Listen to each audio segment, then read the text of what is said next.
to the Wednesday, September 16th, Lane County Board of Commissioners meeting.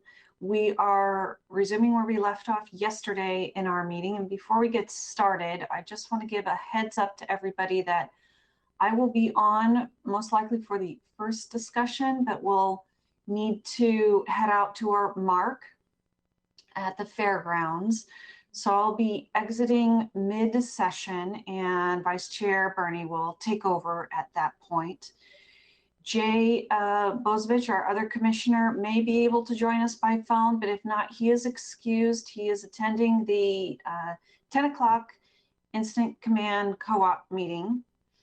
And so he may be traveling, but may be able to join by phone. So we'll watch out for him. And with that, we will move into item 22 on our agenda. Our discussion, item 22A, in the matter of presenting a draft climate action plan, phase 1, operations recommendations report. And so I'll hand this over to Dan Hurley, our Public Works Director. And if you have any guests you'd like to introduce, please feel free. We need your audio. All right, thank you, Chair Buck. Good morning, Commissioners.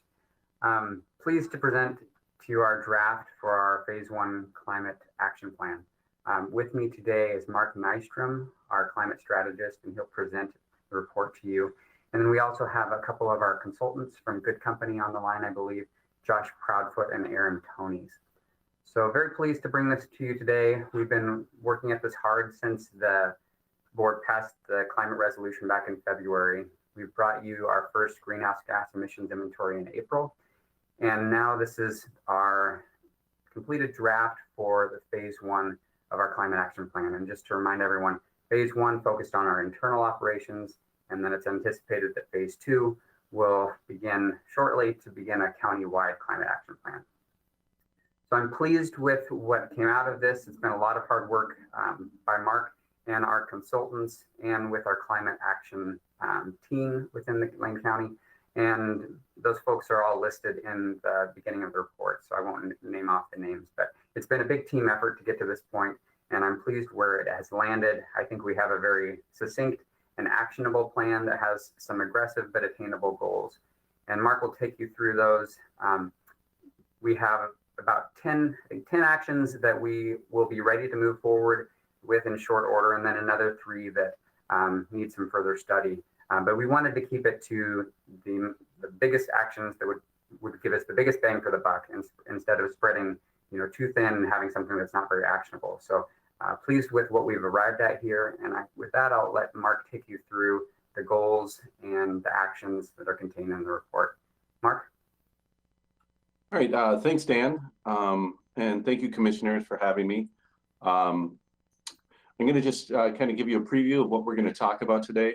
I'm going to start with a quick review of the Lane County operations emissions, just to set the stage and where we started with this plan. I'm going to propose some goals and targets for you. It's typical with an internal operations climate action plan that you set some goals and targets. These were vetted by our staff, our climate action team. And then we'll walk through the proposed actions by functional area, looking at fleet, facilities, the landfill, and purchasing. And then we'll look at how those scaled actions, so what the effects of those actions would compare to the targets that we proposed above. And then afterwards, we have a discussion on the agenda for a Climate Advisory Committee nominees and a Climate Advisory Committee Commissioner liaison. So without any further chat, I'll go right into our emissions. So this data was presented to you back in March. As you can see, the landfill is responsible for the vast majority of Lane County's emissions. As the owner of the landfill, we're considered responsible for those, and they fall under our Scope 1 emissions. Purchasing represents the second largest source of emissions. Remember, this can include everything from office papers and computers to healthcare supplies to asphalt and concrete. Fleet accounts for the third largest area. The Sheriff's Office and Public Works Department account for the majority of gasoline and fossil diesel use. So now that we know what we're emitting, the next step was to determine what our goals and targets should be. Lane County staff suggests the following, and I'm going to go through these one by one. Feel free to stop me if you have any questions about them, but there's 7 of them, and it might be best to wait to the end though if you want to ask any questions. So the first one would say scope 1 and 2 emissions minus Short Mountain should be carbon neutral by 2050. Second goal would be scope 1 and 2 fossil fuel use decreased by 50% by 2050 compared to 2019 use. Sorry, by 2030, excuse me. So scope 1 and 2 fossil fuel use decreased by 50% by 2030.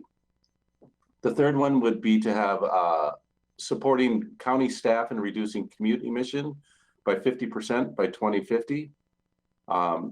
That is a scope 3 emission that we don't have a ton of control over, but there are definitely techniques that we can do to help people reduce their own emissions. Goal number 4 would be to use 30% reclaimed low carbon material substitution for asphalt and concrete by 2025. And I'll talk more about what that would entail soon. Develop a purchasing policy that emphasizes low carbon equitable purchasing by 2025. Again, that would be addressing those scope 3 emissions. And then suggesting that we do operational greenhouse gas inventories every 2 years. So we did one based on 2019 data this year. We should do one based on 2021 data, then 2023 data. And then we should probably go back and revisit these climate action plans every 5 years. So internal operations climate action plan updates every 5 years. So those are the 7 goals. One thing I want to point out is Short Mountain. I want to talk about that for just a second. Short Mountain will need a separate goal. Remember, it accounts for the vast majority of our emissions. Lane County Waste Management Division is considering a feasibility study for an anaerobic digestion system at Short Mountain. An AD system would divert organics into a digester and capture methane that could be used either for electric generation, transportation fuels, or to be injected into the existing natural gas system. The effectiveness and efficiency is unknown at this time, so we don't know what the impact of that AD system would be. Additionally, the Governor's Executive Order 20-4 requires the establishment of aligned rules for regulating landfill methane based on California law, which will place additional requirements on this emission source.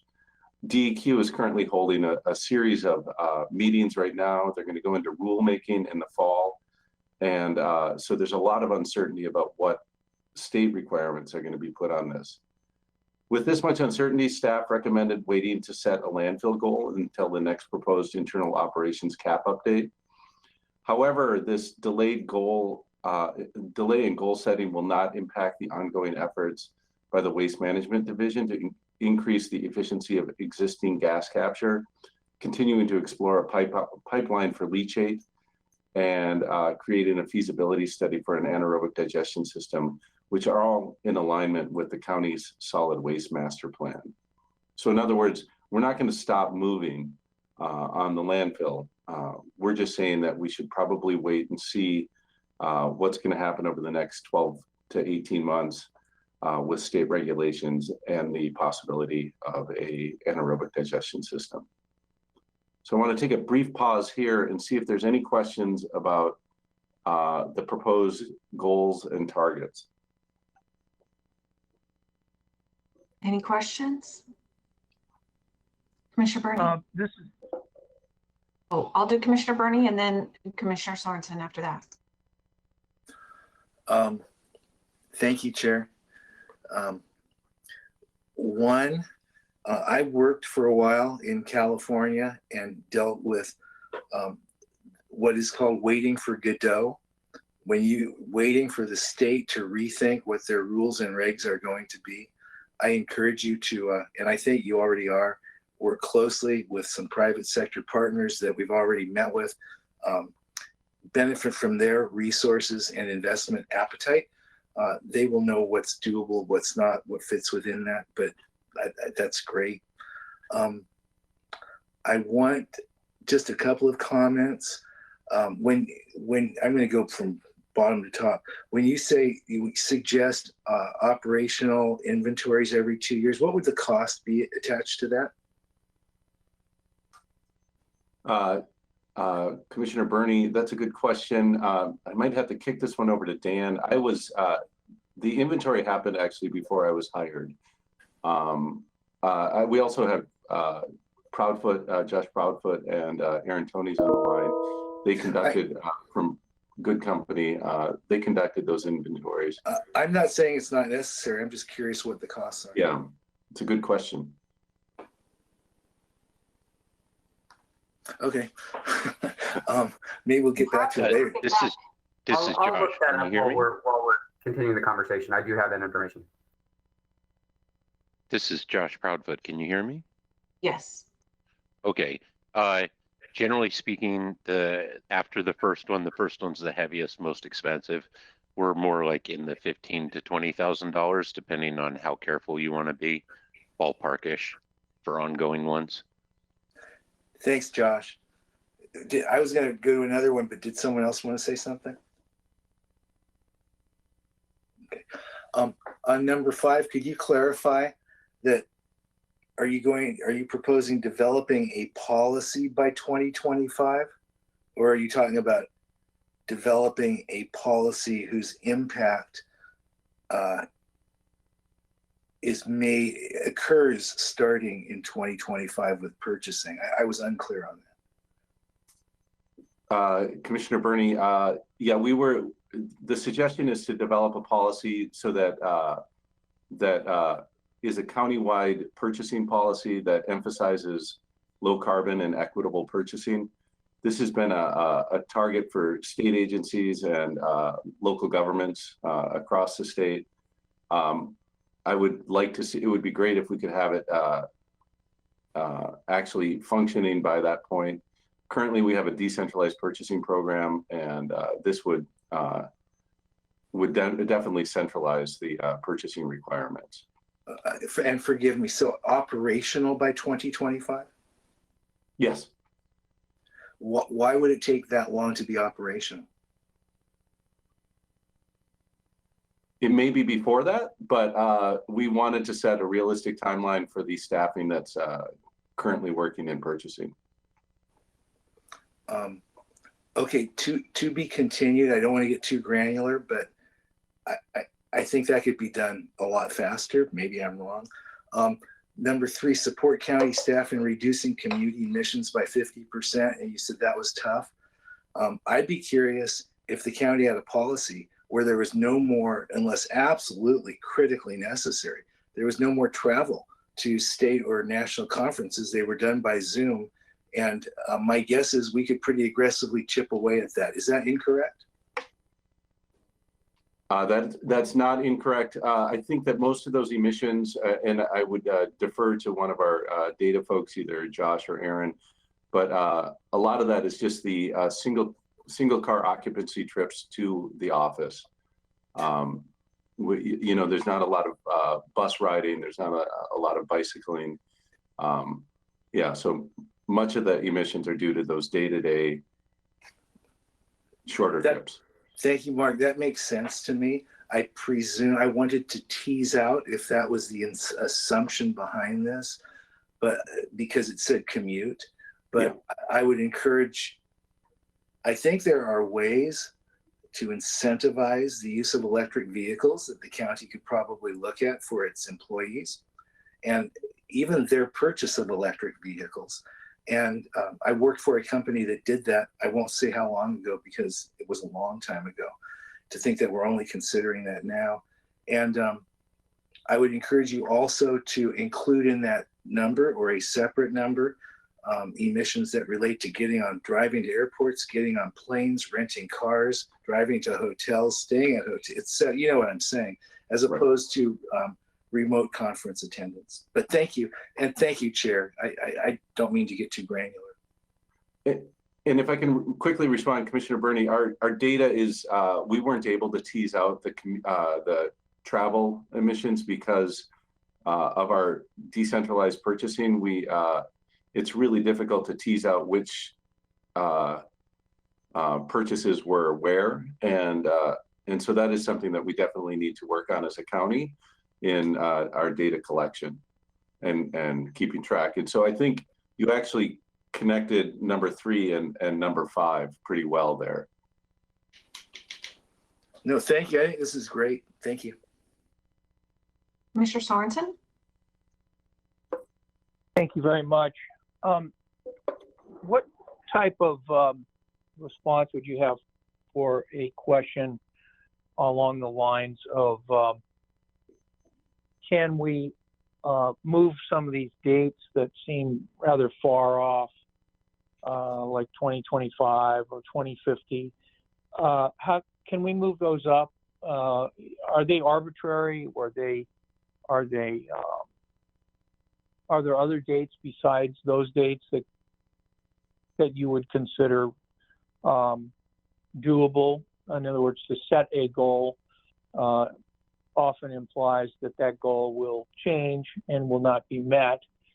So what about just, cutting all those dates in half? Just saying, well, instead of 2050, we'll do it by 2025. Instead of, 2025, we'll do it by 2023. Commissioner Sorensen, I think some of them, I think you could probably be more aggressive on some of these goals. We wanted to put them in the, I guess the realistic category, and acknowledging the financial constraints that the county is probably going to be facing over the next few years due to the economic downturn associated with COVID. I think some of them, if you were to take the scope 1 and 2 and cut that into 2025, that would just be, we don't have the technology available. Even that goal is based on technology that doesn't exist yet. And that's why we need to have that point. Just around that particular carbon neutral by 2050, that's in alignment with the Paris Accords. That would get us to what everyone considers a 1.5 degrees Celsius temperature change. It aligns us with most of the other counties and cities that are working on this issue. Concerning the reference to the Paris agreements that most industrialized nations, except for the United States, has approved. Has there been a movement of the goalposts from the Japan agreement to the Rio agreement to the Copenhagen agreement to the Paris agreement? In other words, each time we have one of these international agreements, have those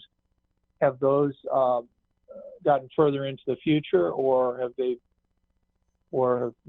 reduction targets been reduced? Commissioner Sorensen, every time that we meet, we realize that the issue is more pressing. If you look at the state of Oregon's greenhouse gas goals, they're less aggressive than this. They, as you well know, obviously, the state has been trying to change those goals, but has dealt with some political pushback. But you're absolutely correct. The goals have increased in their stringency. And when you look at the data that just keeps coming in, it seems completely justified at this point. Okay, thank you so much, and thanks for all your great work, and also all the people that are helping out. Commissioner Farr? Thank you, Chair Burney. And Mark, good to hear your voice. And thanks for all of the deep work you're putting in on this. Years ago when you left AOC, I always thought, boy, when is Mark going to come to the county? And here you are. And it's such a wonderful role. Thank you. A late welcome on board, but it's good to have you working with us in this capacity. Chair Buck, I have a couple of quick questions. The first one was in regard to Commissioner Sorensen's questions, and I'll have a follow-up on target dates. But Commissioner Sorensen was, I'm trying to write this down, what you're saying. You say cut the target dates in half because we never meet targets anyway. Is that basically what you're saying?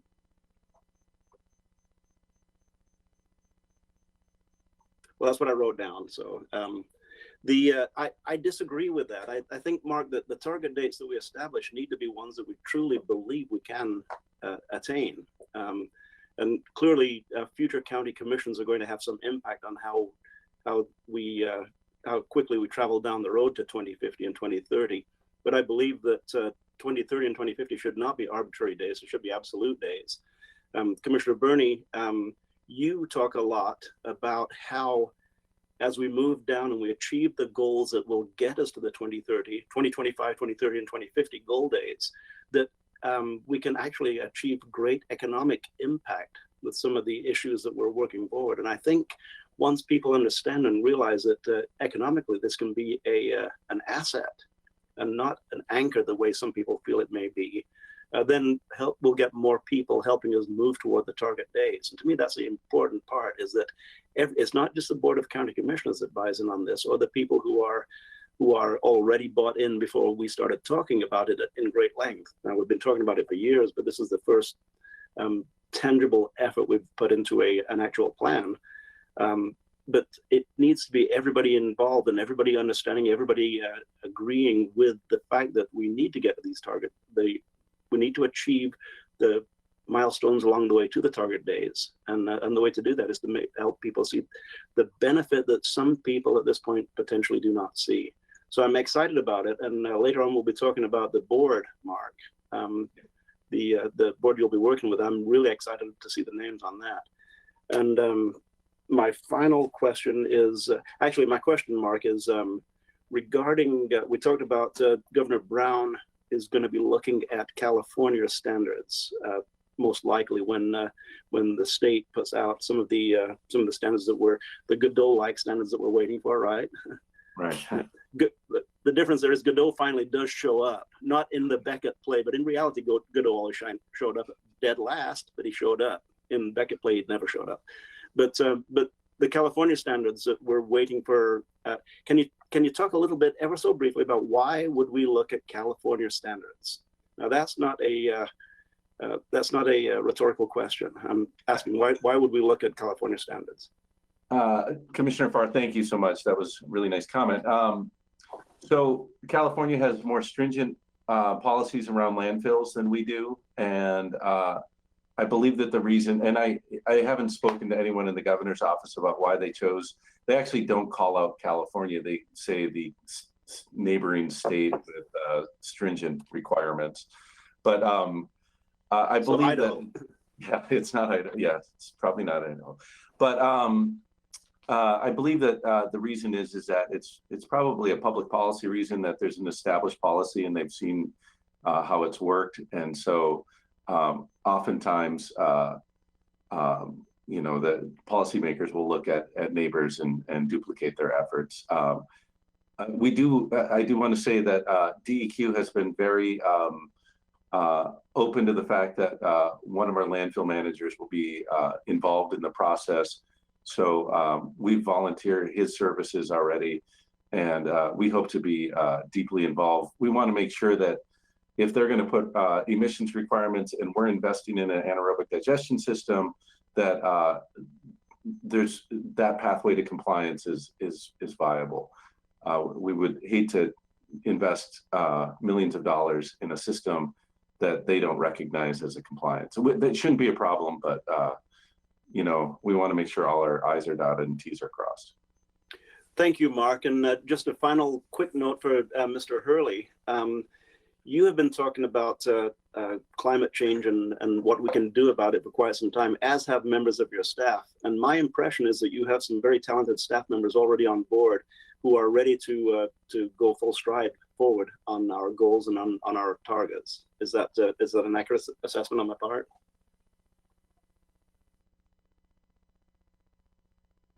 That's correct. I had somebody come into my office. I'm not sure if you're speaking to me, Commissioner. But assuming you were, Yes, we have talented staff. They're already working in several of these areas to move things forward. I'd like to see some of these dates potentially moved up, but definitely I'd like us to be hitting these goals in advance of these dates. These would be the end dates we would be looking at. Thank you, Mr. Hurley. Mark, thank you very much. Mr. Nystrom, thank you for being here today. And Chair Buckeye will be silent. All right, let's continue on with the rest of the report, and then we can dump back for more questions after you're done. Right. So if we were to accept these targets and goals, how do we get there? That would be the big question. So let's look at that. We have a series of actions that we had evaluated, and so there's a lot going on with this graph. First of all, so I want to walk you through this graph. These are actions that Lane County can take in order to mitigate carbon dioxide equivalent, and it's in order of dollars per metric ton. So that's our unit there, that we're looking for the most cost-effective way to get there. So if you look at the left-hand axis, the 0 to 5,000, those are tons of metric tons of carbon dioxide equivalent reduced. And then if you start from the left side of the graph, working your way over to the right side, it's the most cost-effective to the least cost-effective approach to reducing carbon dioxide equivalent. So for example, if you look at the landfill leachate pipeline, you'll see parentheses around the 616. That's a $616 per metric ton savings on the emissions with a landfill leachate pipeline. And then if you slide over to the tallest column, the anaerobic digestion, you'll see that that's $55 a metric ton. And we'll talk a little bit more about that in a minute. But that the difference there is that the landfill leachate pipeline will only reduce a very small amount, so that's the height of the bar, whereas the anaerobic digestion system could reduce up to 40,000 metric tons of carbon dioxide equivalent annually. So a lot going on in the graph, so I want to take a second for it to breathe. You can see that some of them, and I'll go into more detail on each of these, but some of them are huge cost savings. Some of them are fiscally neutral, and some get more and more expensive. We focused in on the actions that were less expensive than voluntary market prices for verified compliance grade carbon offsets. So just generally referred to as carbon offsets. And those are roughly $20 a metric ton of carbon dioxide equivalent. So staff really focused in on those first 10. Right, I'm going to move in and go to the details of each of these. And the way I'm going to do this, I'm going to do it by functional area. I'm going to start with facilities, and facilities is definitely probably our most challenging area to reduce carbon emissions. So here's facilities. We looked at 5 different things that we could do within facilities. We could purchase 100% renewable energy. We could purchase carbon offsets for natural gas use. We could look at the courthouse replacement when that happens. The electrification of existing gas heating systems as the systems need replacing, and then recommissioning the existing natural gas heating systems. And so let me walk through those. Purchasing 100% renewable electricity. We don't purchase that right now, and our power supply, while very, very clean, is not 100% renewable. The proposed action would have us purchasing 100% RECs, renewable energy credits, to match electricity consumption via the utilities. So we would either talk to Lane Electric or eWeb directly, or a third party. Purchasing these RECs ensures that 100% of the county's electricity is from renewable sources such as wind and solar. This is a small small metric ton figure. We emit about 330 metric tons of CO2 equivalent because of our clean energy resources that we have here. This would cost approximately $16,000 a ton. That works out to be about $48 per metric ton of carbon dioxide reduced. Purchasing offsets for natural gas. We use a lot of natural gas in different facilities. We do not purchase offsets at this point. Northwest Natural offers a smart energy program. That's something I do at home for my natural gas use. And it's something that any entity can do, or we can go to a voluntary market instead of using Northwest Natural's program. We emit approximately 980 metric tons of CO2 a year equivalent due to our natural gas use. This would cost us about $18,500 per year to do, which works out to be about $18 per metric ton of carbon dioxide equivalent replaced. Both of these things could be done immediately. So those are the two lower cost options with our facilities. Right now, the courthouse replacement, we know that a new courthouse would be much more efficient. The energy systems inside it would be electrical, and we could reduce up to 146 metric tons of CO2 a year, but we just need more data at this point. But we do know that that's a coming reduction that will be available. The electrification of existing natural gas heating systems. So this would be taking the existing HVAC systems that are in like the PSB or the courthouse or out at Lane County Fairgrounds and replace them with efficient electric heat pumps.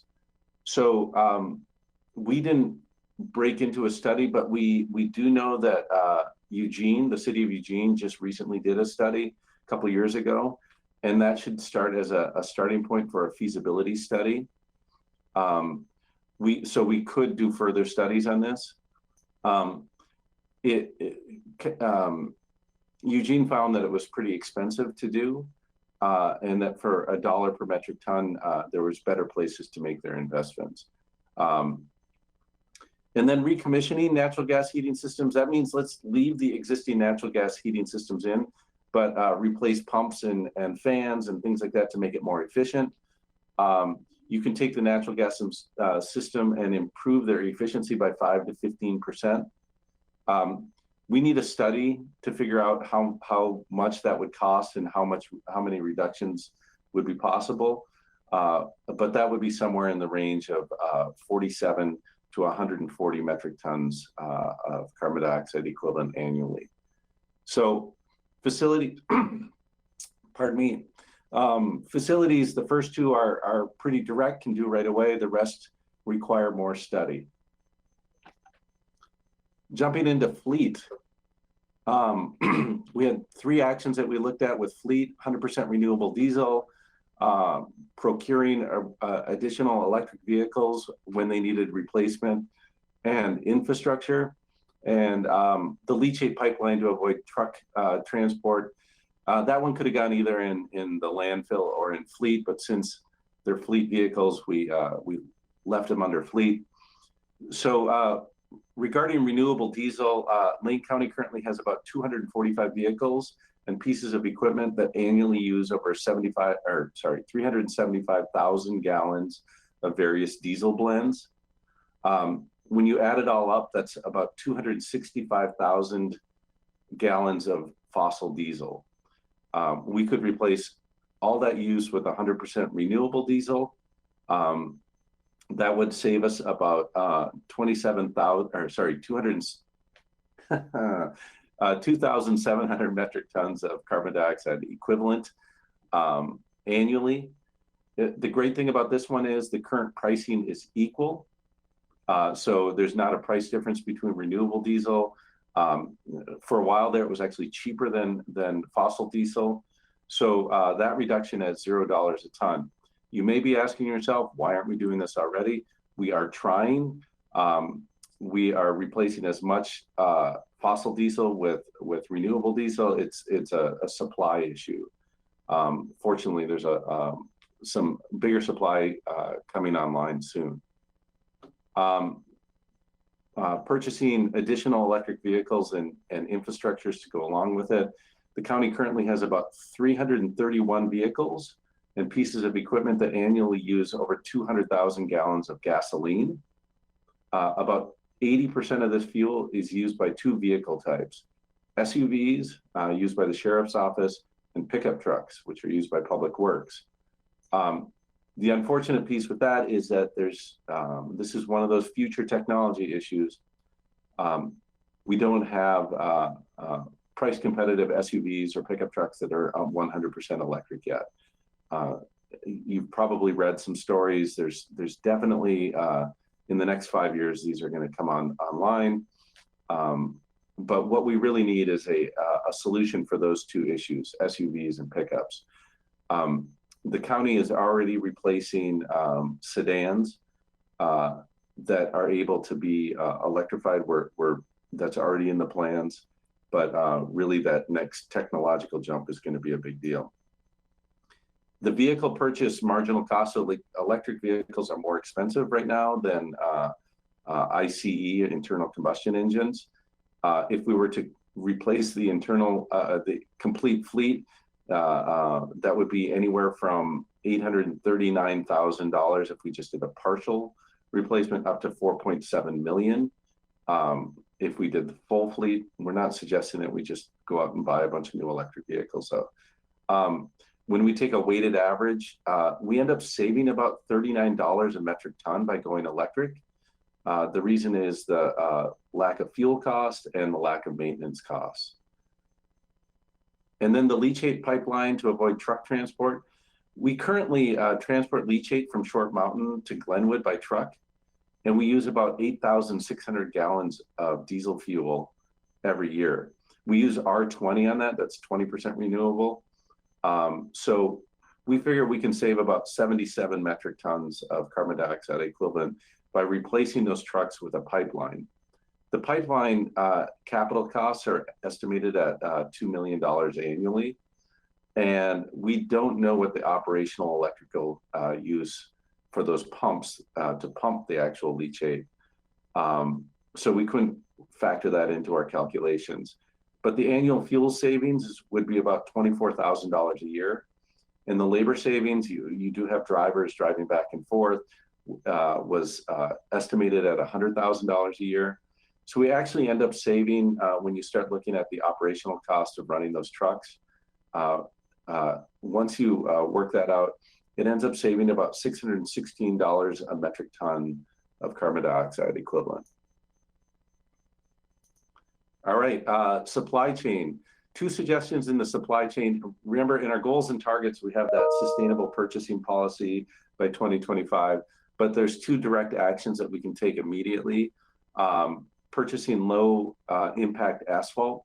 Lane County currently does not purchase any asphalt mixes with recycled content substitutes, but primarily uses warm mix paving. Warm mix paving does use less energy and produces fewer emissions compared to conventional hot mix asphalt paving. But if we were to take that next step and add those recycled content substitutes, we could save up to 3,800 metric tons of carbon dioxide equivalent. Turns out that those substitutes are either lower cost or cost competitive. So it's $0 a ton. And another thing that we can do immediately. Low impact concrete, same idea. What you're doing is substituting Portland cement with 30% blast furnace slag, BFS. We don't use a ton of, we don't use a lot of concrete, sidewalks, curbs, that kind of thing. So it only save us about 56 metric tons of CO2 equivalent, but it is lower or cost competitive to replace the blast furnace slag. So it would be $0 a ton in the supply chain. Landfill, this is the 800-pound gorilla. So we do not have an anaerobic digestion system. Nearly all food waste and yard debris goes to Short Mountain Landfill and produces methane. The 2016 waste composition study have reported that food and yard debris account for 20% of landfill tons. And this is such a big issue. And Oregon DEQ is paying a lot of attention to it. Our waste management team is doing a bang up job, and they're really working on trying to stop the food waste from the front end. But the reality is they're in that 2016 waste composition study, 45,000 tons of food waste went into the landfill. So what we're suggesting is that we build a 50,000 ton anaerobic digestion system to process organic waste. The potential for savings are huge. They're 17.5 to 35,000 metric tons of carbon dioxide equivalent annually. And it's expensive. It's $15 million for capital and $1.5 million for operations and management. So it's really difficult to assess this, but we're getting biomethane, and there's a market for this. And we don't know where it would be sold at this point, but we're suggesting that we do a feasibility study. The revenue just in this model is assumed to be equal to the O&M costs, so 1.5 million a year.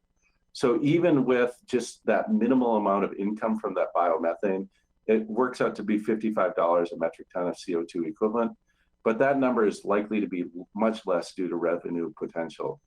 We're really trying to not oversell anything here, but we do think that this one could be much lower. The second action, increased landfill gas collection efficiency by 15%. Currently, our current system, where we have a relationship with EPUD, we're collecting about 40% of the methane that's coming off the landfill right now. We think we can increase that by 15% by 2030. That would capture an additional 42,000 tons of metric tons of carbon dioxide equivalent annually. The cost for this is only $130,000, which works out to be about 40 cents per ton. Doing this, we're taking this action, but we wanted to analyze how big of an effect it was, and so that's why it's included in this.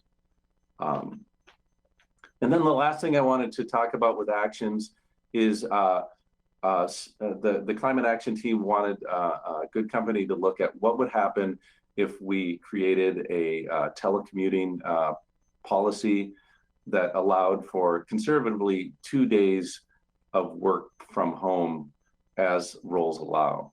And then we included mode shift options because there's things that the county can do to incentivize or encourage more active transit and more mass transit. So before COVID, the average Lane County employee were working 0 days from a week from home, and 83% of those trips into work were by single occupancy vehicles. So 83% of the commutes were one person sitting alone in a car. And the policy change, if enacted, or incentives or infrastructures or resources that were allowed to allow staff to work from home 2 days a week as roles allow, or shift commute to no or low emission travels, like the EVs that Commissioner Burney mentioned. Nearly half of the county staff have roles that do not require work to be performed on location. It would reduce about 660 metric tons of carbon dioxide equivalent annually if there were 2 days a week of telecommuting. And that's scalable, so if it was 4 days a week, it would be double that. So where does that get us? And this is kind of the big, bringing these actions together with the forecast that I just walked you through. Right now, this is the forecast without landfill, so that would be that first suggested goal that we're carbon neutral by 2050. That blue dot on the left is where we're at right now without the landfill.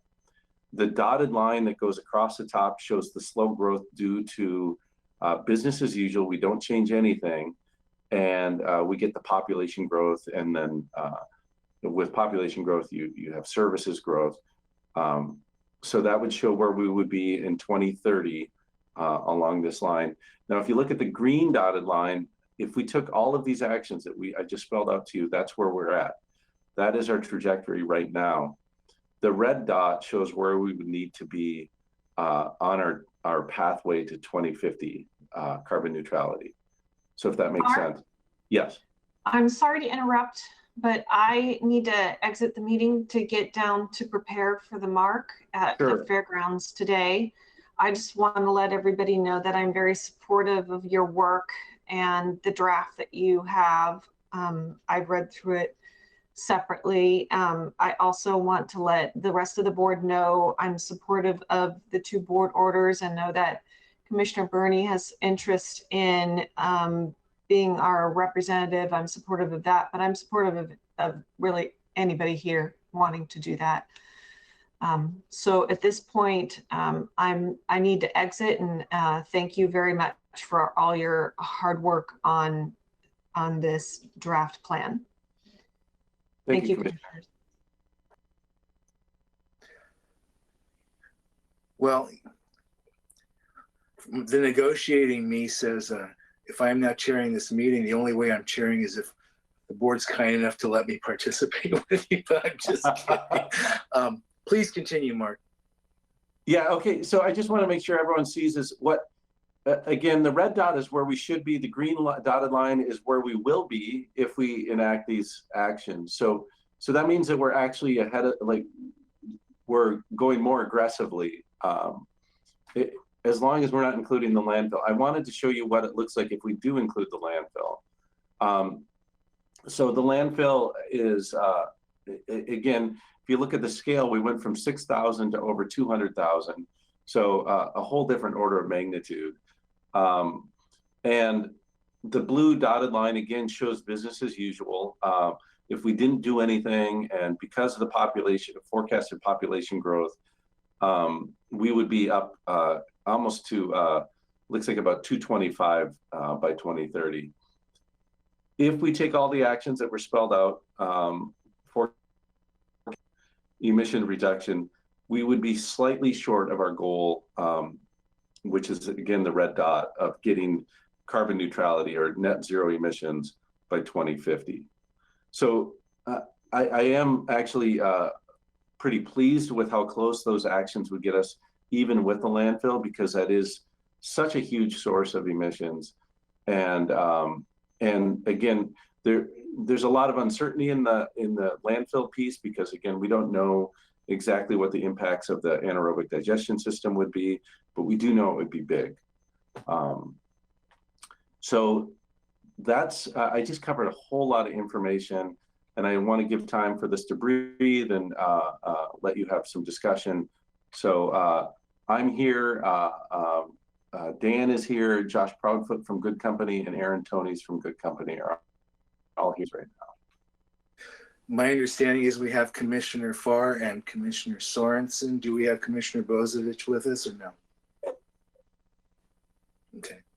Commissioners, questions, comments? Commissioner Sorensen, anything? Yes, I just wanted to briefly ask whether or not there's any knowledge, opinion about whether we can clean up the waste at the Short Mountain landfill on site rather than putting it into the wastewater system.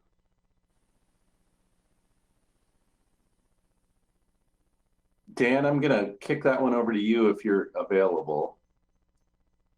I apologize, Commissioner. Could you repeat that to me? Yeah, I was interested in knowing more about the potential of cleaning up the wastewater at the site rather than building a pipeline and taking it to the wastewater cleanup and wastewater system. Oh, thank you for the question. We have investigated this before. In fact, we went down that path to build a treatment facility and invested quite a bit of money into that about 15 years ago. And I toured that facility when it was built, so I do know that. And the bottom line is it's much more expensive to create our own treatment facility on site. There's an economy of scale of having a wastewater treatment facility. It's more cost perspective to have that done at our regional treatment facility and to transport that leachate by pipe. It also adds a benefit if we're constructing a pipeline that potentially we could service Goshen there to address some of the board's previous goals for advancing economic development for Goshen. Thank you. And I'm very pleased with what you guys are doing and all of you are doing. And I just wanted to say that I'm very supportive of this work and I'm very appreciative of everything you're doing. Thank you so much. Commissioner Farr. Thank you. I too am appreciative of the work. There's a great deal of research gone into this and a great deal of effort for not just the last couple of years, but for quite some time. You know, looking at Short Mountain is the greatest opportunity. Clearly, that is where we create the most emission, and it's the greatest opportunity for reducing emissions. Then, Mr. Hurley, you have heard me talk about pipelines for leachate for a long, long time, probably since the first day I met you. And you know, it's I have quite some history with that. And it's been a recent addition that we've talked about potentially adding Goshen into that, whatever we do with a leachate line from Short Mountain. Mr. Hurley, do you have any thoughts or any ideas how big a diameter that line would be at this point in time? And anticipate my next question, which is how many truckloads of junk do we ship up the highway every single day currently? Commissioner, we have completed a study using a consulting team when we were looking into Goshen. That study recommended to have 2 6-inch lines from Goshen to service Goshen out to full capacity. So you could start with 1 6-inch line and then add the second one as Goshen potentially built out. Then from Goshen to the landfill, the consultants were recommending a 4-inch line. Oh, sorry, and let me back up. I misspoke. It was 2 8-inch lines for Goshen, and it was a 4-inch line from Goshen to the landfill. Our engineering consultant for the landfill recommended instead of putting in a 4-inch line to put in a 6-inch line because just to make sure we have additional capacity for the landfill in case we need it, and because landfill gums up pipes pretty quickly over time and scales the inside, and you reduce the flow through that. So I think that's what we would be recommending, a 6-inch line to an 8-inch line. As far as how many trucks are on the road, I think we probably average, it varies quite a bit between the dry season and the wet season. We probably average about 15 to 17 tanker loads a day throughout the course of the year. And that's 7 days a week, every day of the year. Mr. Hurley, how big are those trucks? Are these like pickup size trucks, or what? Describe a truck. These are big tanker trucks. So you see trucks going down the freeway carrying various liquids in those silver large containers. So it's one of those traveling back and forth all day long. Do we have any experience with any of these trucks ever getting in an accident, either on site or off site? We have actually. Thankfully, we have not had an accident that caused the liquid to rupture the tank, but we had an incident on the landfill a couple years ago where an employee accidentally, there was an emergency situation going on with his family, and drove off the side of the road into the ditch, and we thankfully were able to recover the vehicle without spilling the leachate, but that would be one of our biggest concerns. And also with the leachate, the increase of trips happens during the wet season. So, we have, exceeding probably 25 trucks when it's cold and wet, and more dangerous to be driving those trucks. So thankfully, we haven't had an incident involving the public or with an environmental issue, but there's definitely a potential there. So there's risk and liability that we would like to remove.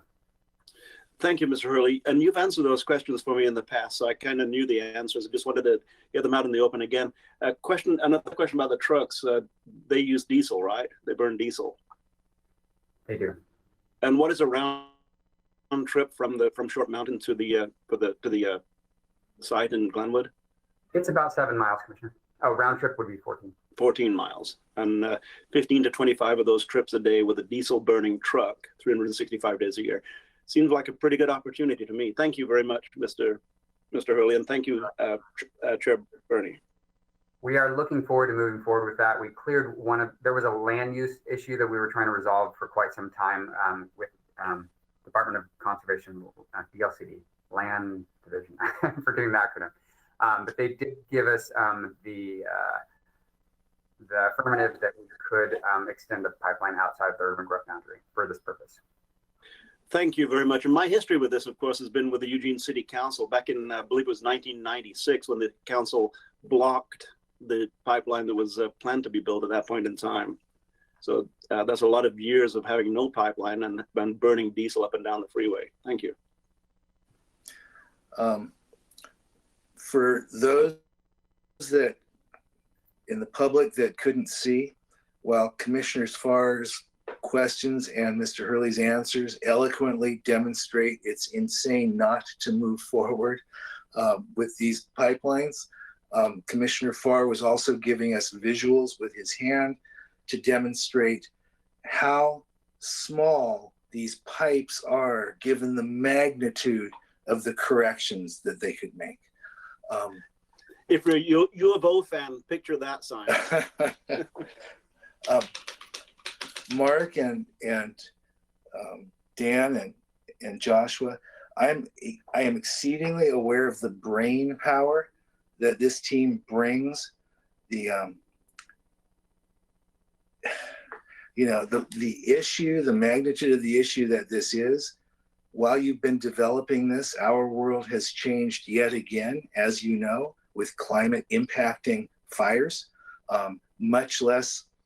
As I have learned from Joshua Proudfoot, the concept of life cycle, the life cycle of creating products, but also the life cycle of evacuating disasters, of bringing goods and services to evacuees, the impacts, step and step and step again. So I appreciate what you've done. My only last comments are that I assume, but I would want to call out that you're looking at product stewardship as a part of the lens that you're looking at this through.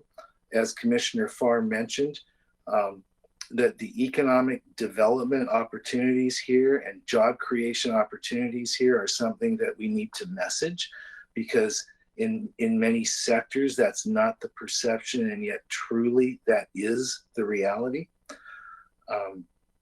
And I also, as I was listening to you, Mark, discuss studies that might need to be undertaken, I'm wondering if some of those studies can be at no cost by energy service corporations that would be interested in the business.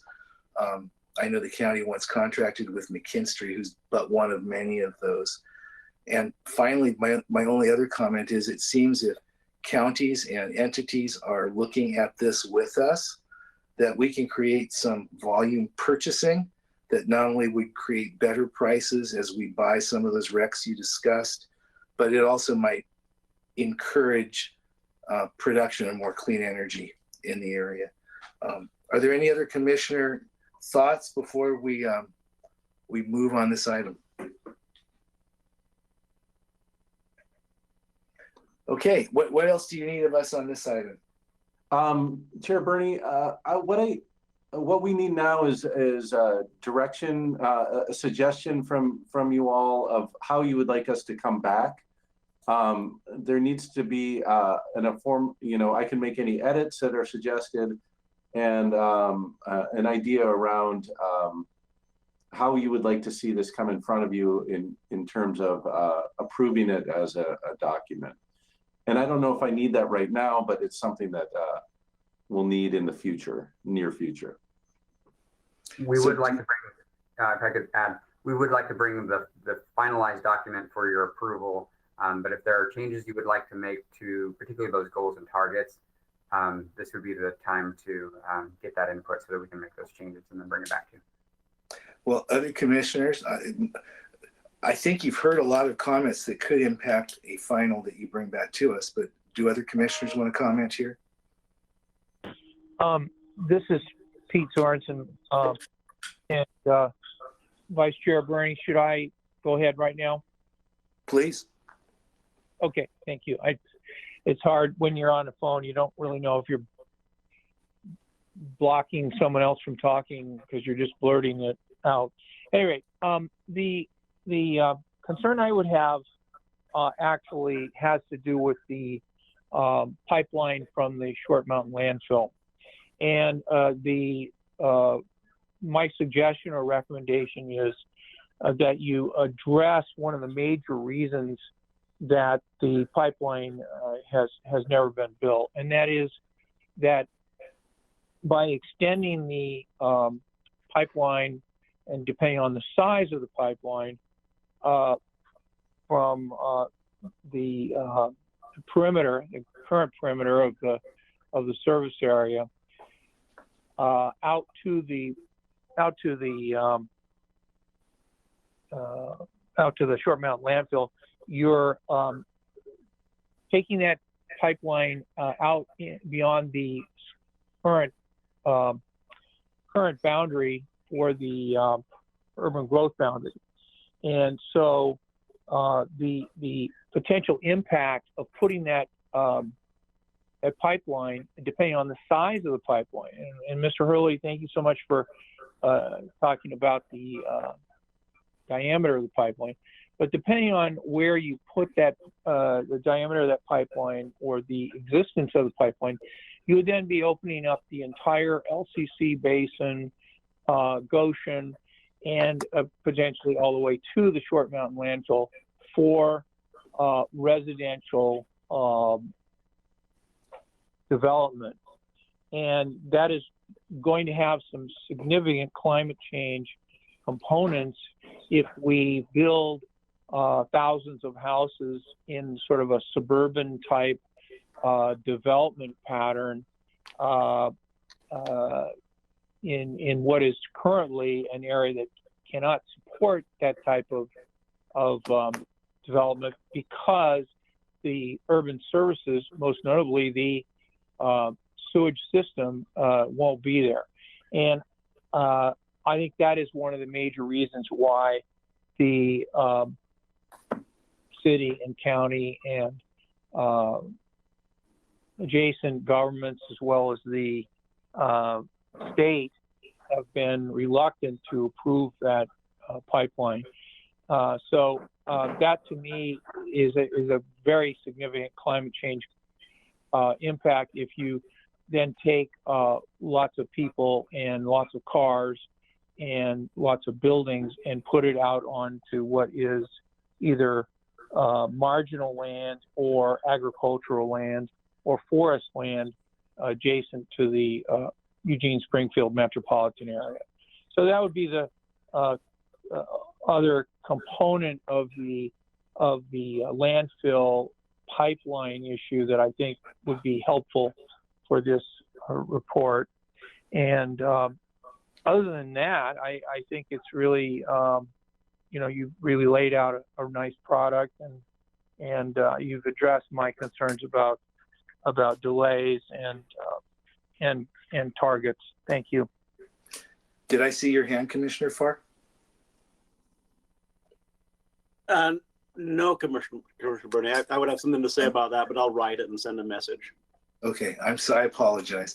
Well, it looks to me like the recommendation is that you recommend we review the document. We've done that. You recommend that the board, we slate or schedule board approval at a future date. I don't know if I need to take a vote on that.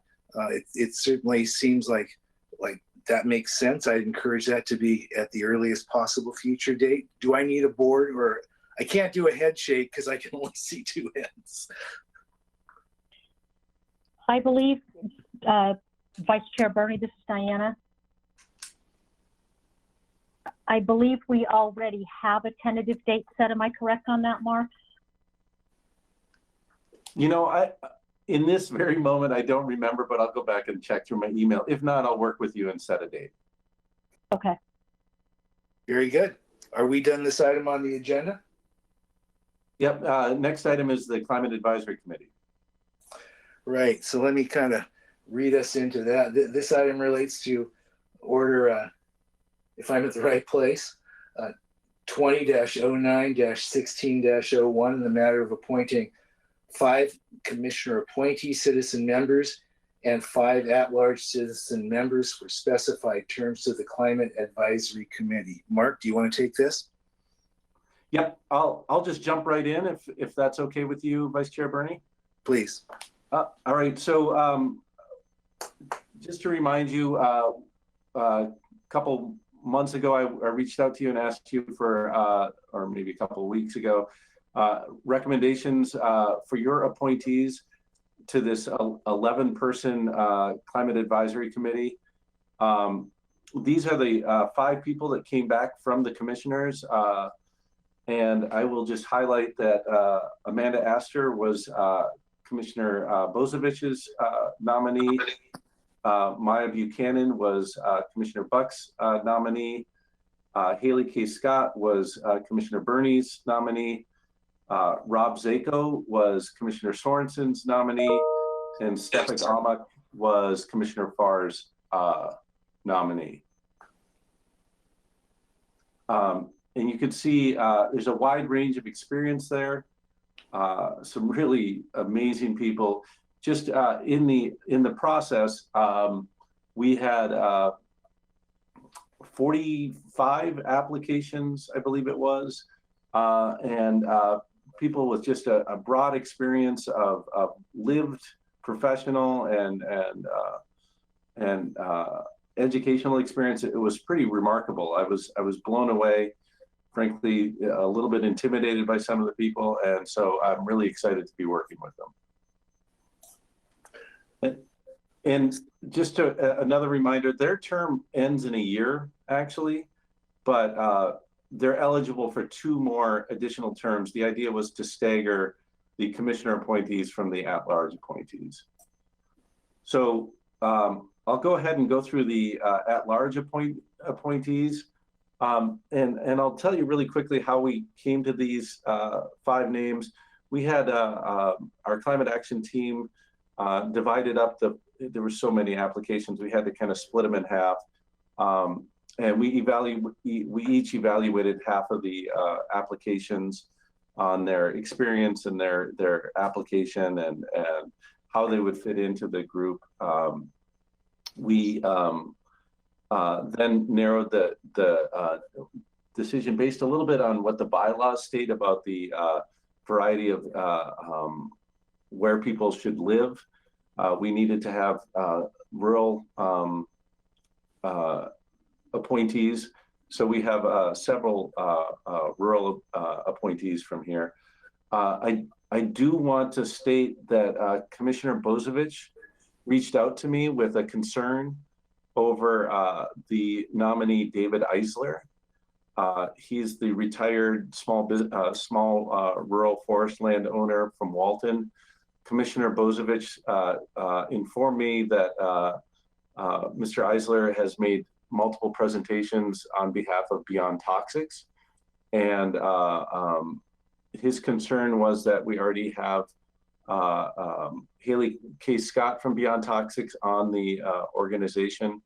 I will say that Mr. Eisler didn't mention Beyond Toxics in his application. We chose him because of his experience as a small rural forest landowner and his a couple other demographics, including his location. He would be the senior member of our committee.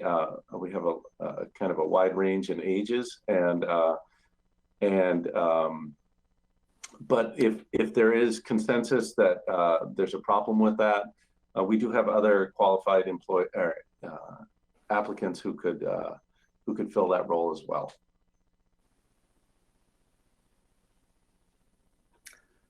Okay. Is there any discussion before a motion is made as it relates to this list? Commissioner Sorensen, I don't see you, so do you have anything to say? I move approval. Second. Approval of this list has been moved and seconded. Further discussion? Hearing none, and I must say that I wish Commissioner Bozievich was here to represent his concerns, but at this point, he's excused at the Incident Command Center. I will call the question. All those in favor of the motion, please signify by saying aye. Aye. Aye.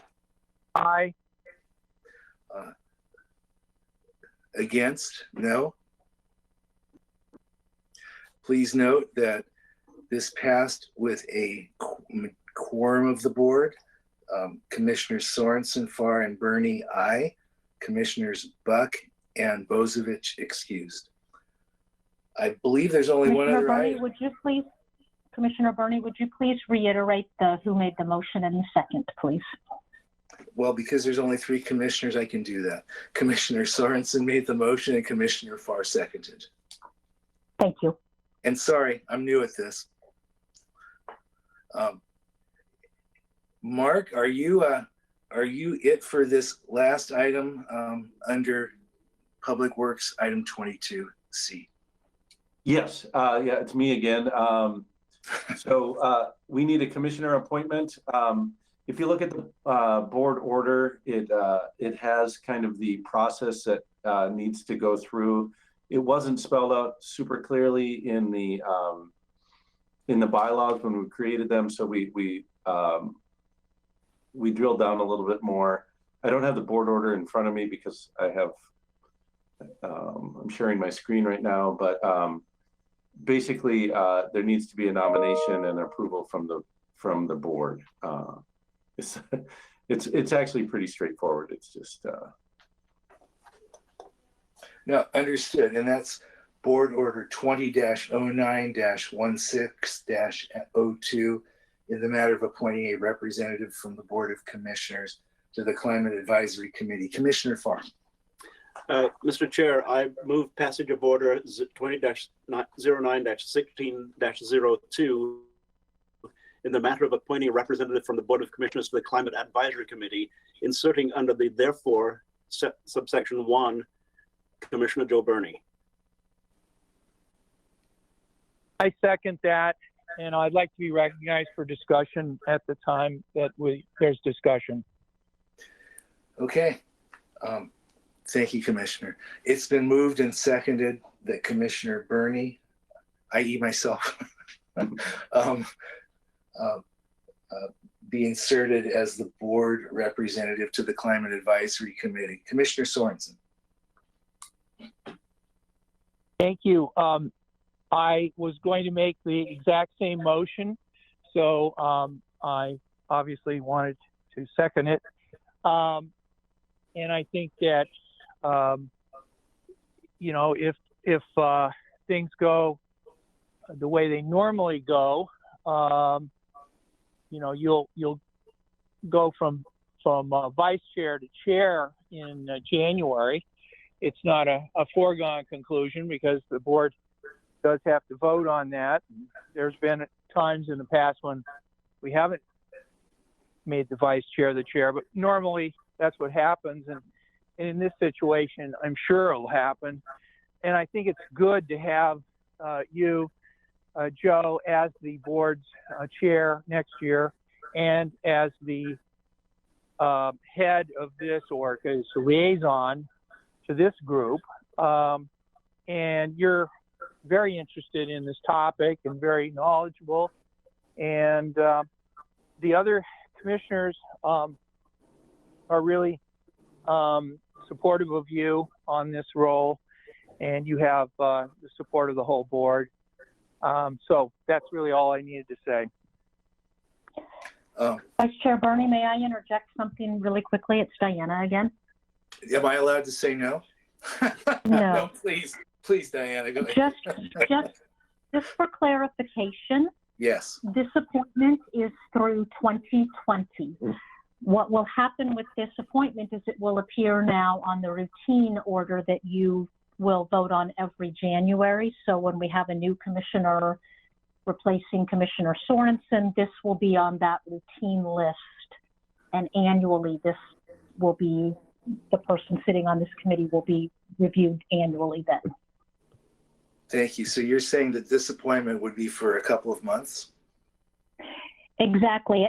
And quite likely you'll sit on it again in 2021. I just wanted to let you know it would be coming back on that routine order at the first meeting of every year. Thank you, Diana. Commissioner Farr. Thank you, Chair Bernie. And a clarification on this.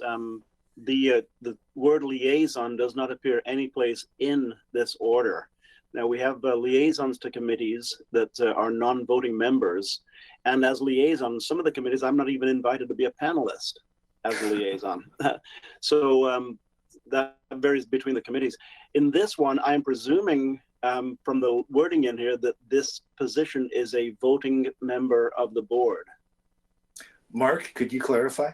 Yeah, Commissioner Bernie, Commissioner Farr, yes, that's correct. It's a voting member. Correct. So you're not it's not a liaison, it's a voting member who actually casts a vote. And in a case of a 5-5 tie would be the deciding vote. Not that we would expect such a thing. Very good. Thank you for that clarification. I'm ready to vote. And Joe, I'd like to say something briefly. Yes, sir.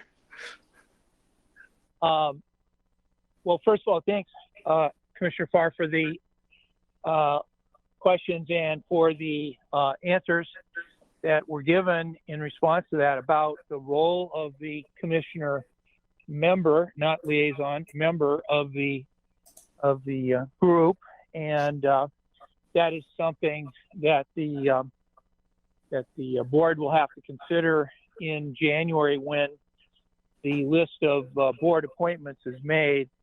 And I do think that the idea of having a commissioner member in the beginning of this work, I think will be important, but I also have some deep reservations about putting commissioners with so many committees that it destroys or can destroy the role of the Board of Commissioners as being the governing board and actively participate in all the governing features of the board. And there have been times on my time on this board when I had 20 committees, and that really was an unsustainable practice. And I don't know what the answer is, but I think in this instance, the staff wants to have a commissioner on there. And I think in this instance, the board wants a commissioner on there. And as we're making clear, a commissioner that will be a full voting member and participant in the work of the Climate Change Advisory Group. So thanks so much, and I'm ready to vote if there's no further discussion. But there is Commissioner Farr. Just a brief clarification. As a liaison and as a member of the many committees that I'm either on or a liaison to, for instance, the Fair Board, I am liaison, but in case of a tie, I am the deciding vote. On the Performance Audit Committee, I am actually a voting member of the board, whereas on the Mental Health Advisory Committee, I can participate in discussion but not vote. So there are different ways to handle it. It's all handled by committees on an ad hoc basis, more or less. But I fully support this being a voting member of the committee. Hearing no further discussion, I'm going to call the vote. The motion was made around order 20-09-16-02 to appoint Commissioner Bernie as representative from the Board of Commissioners to the Climate Advisory Committee. That motion was made by Commissioner Farr, seconded by Commissioner Sorensen. All those in favor, please signify by saying aye. Aye. Aye. Aye. Opposed? The motion passes unanimously by 3 commissioners, Commissioners Sorensen, Farr, and Burney, Commissioners Bozovich and Buck excused. Is there any emergency business?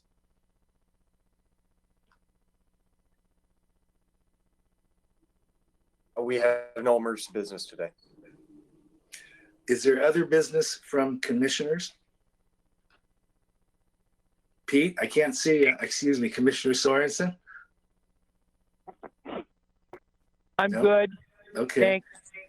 And we hear you, so we want you to conserve your breath, Commissioner. Vice Was Chair there any? Burney? I was just gonna ask on you, ask you, Diane. Sorry. I'm not on camera either, so you can't see me. We did need to discuss next steps for the redistricting item. Okay, you want any further clarification on that? Oh, I'm sorry. I thought Chair Buck had debriefed you. So we need to discuss, No, since she we had have the not. listening session, we need to determine what the next steps are, who is being invited back for a work session on redistricting, what the format of that work session will be so that we can let those people know who are invited back, and potentially a date, but we can decide on the date. Mr. Dingle and I can decide on that based on this discussion. Well, I'm going to- I don't know if you would like to delay that until all 5 Joe? commissioners are back. Joe, Yes, Miss- I'd like to be recognized when there's time. okay. Diana, can the board, Excuse me. Mr. Burney, can you excuse- hear me? Yes. Okay, This good. is Okay. difficult because I don't see any of the staff speaking. So yes, Mr. Dingle, did you want to say something before I call on Commissioner Sorensen? No, go ahead. Commissioner Sorensen. I don't think we should take this item up right now because of the very sensitive nature of it, and that 2 of our 5 commissioners are attending business elsewhere and are excused from the meeting. And I don't know, because I don't have it in front of me, whether this was something that is added to the agenda or it is was anticipated, and that the commissioners who are not here, not available, were aware that it would be discussed. Could you clarify that for me, Vice Chair Burney? No, I cannot. Diana is the person that brought this up. I hear what you said, Commissioner, which is that you think we should defer this because it's a sensitive and important topic and we have only 3 commissioners here. Is that correct? Well, and can you hear me okay? Yes. Yeah, and that the commissioners who undertook other business were not aware that this was going to be on there because it's not on, apparently not on the agenda. So Okay. I think that we should not Commissioner do something Sorensen? where, yeah. Just for clarification, when we sent out the invitation for everyone to speak at the listening session yesterday, we did in that email tell those people that a decision would be made. We were thinking it would be last night after the listening session, but it didn't happen. So it's perfectly fine to defer this to other business at our next board meeting. We just have the people who submitted testimony waiting for a response on who's going to be invited back. But given the situation that's going on in the county right now, it does make sense to wait until all 5 commissioners are here to do that. It's just a decision that needs to be made in public because it requires all 5 of you to decide on process. Thank you, Agreed. Diana. Thank you so much. I would like to just ask Commissioner Farr if you have any input at this point on this subject. I think I would agree with deferral. I also would agree with deferral. for the reasons Commissioner Sorensen enumerated. So Diana, publicly, is that good enough for now? I could go into my reasons, but I don't know if that's necessary. Yes, that's fine. And at our next agenda setting meeting, we can discuss if we want to, when and where we want to place this on the next agenda. Very good. So as far as the public is concerned, an agenda setting, this will be discussed and it will be brought up under other business at our next Board of Commissioner meeting. There were not so many inputs that I think it would be much of a burden to get back to those that provided input and let them know that. Does that resolve this matter? It sounds like it does. It does. Okay. Okay. As I'm looking at the agenda, is there anything else for the good of the order before we adjourn? This meeting is adjourned. We are all incredibly busy, so please let's go and do our work. Thank you very much.